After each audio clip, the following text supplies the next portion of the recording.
Bonjour, aujourd'hui s'est donc déroulée la deuxième journée de prévention des risques en apnée et en pêche sous-marine. Donc comme l'année dernière, la grande particularité de cette journée c'est de se dérouler en deux temps. Ce matin nous avons eu des conférences à l'université de Toulon et cet après-midi les exercices en mer. Je vais donc vous parler des conférences. Ce matin on a eu le privilège d'avoir Fabrice Julia, physiologiste et spécialiste des sports extrêmes, nous a longuement parlé des bases de l'entraînement en apnée, aussi différenciées qu'il puisse être selon les personnes et les types de pratiques. Je retiendrai en synthèse que pour le loisir, il faut travailler exclusivement sur la phase de bien-être et réserver le travail sur la phase de lutte pour le haut niveau, avec une équipe complète autour de soi, entraîneurs, nutritionnistes, médecins, physiologistes. Le docteur Arnaud Druel, médecin-chef à l'école de Saint-Mandrier, a exposé un cas rare d'accident qu'il a géré lorsqu'il était au caisson de la Chia Sainte-Anne, le Taravana, devenir fou. Le fait extraordinaire est que l'apnéiste a filmé sa plongée accidentogène, film qui nous a été projeté et commenté en séance. Tous les paramètres de la plongée ont pu être étudiés, y compris sa vitesse faramineuse de remontée à 182 mètres par minute avec un locoplongeur.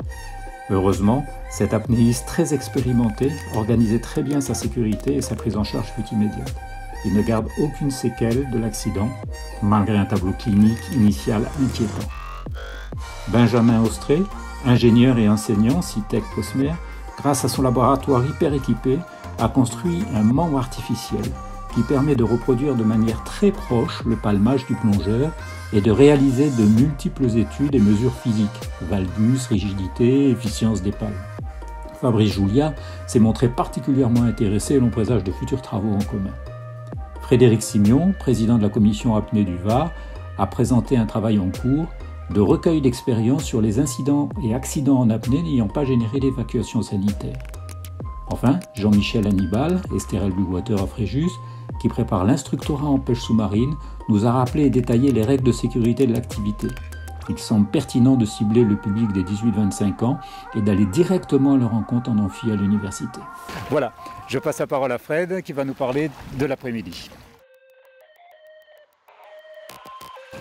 Alors pour cet après-midi, c'était donc une séance en mer avec le soutien logistique de l'école d'apnée Blue Addiction et Espace Apnée.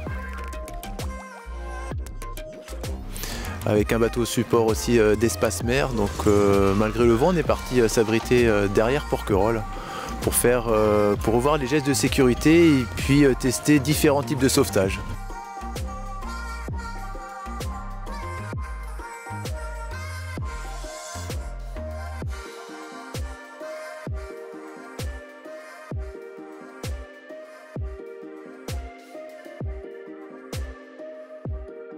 Ce sont à la fois des sauvetages mis en condition pour des chasseurs. Et cette année, on a mis en place comment sortir seul un apnéiste de l'eau et le remonter sur une embarcation en étant seul.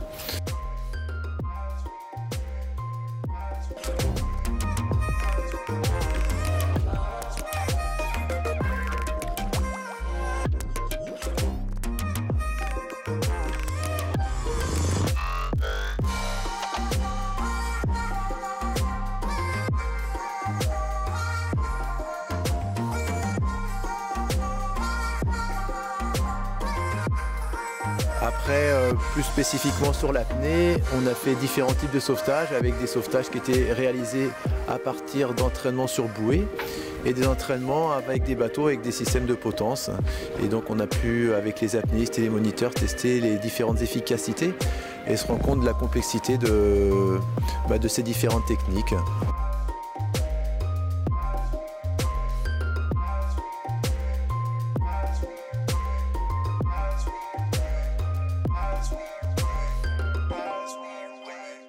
Merci aux participants qui sont venus nombreux nous rejoindre à l'université de Toulon et être venus également dans l'eau qui était un petit peu fraîche aujourd'hui. Donc j'espère vous retrouver l'année prochaine pour la session 2023.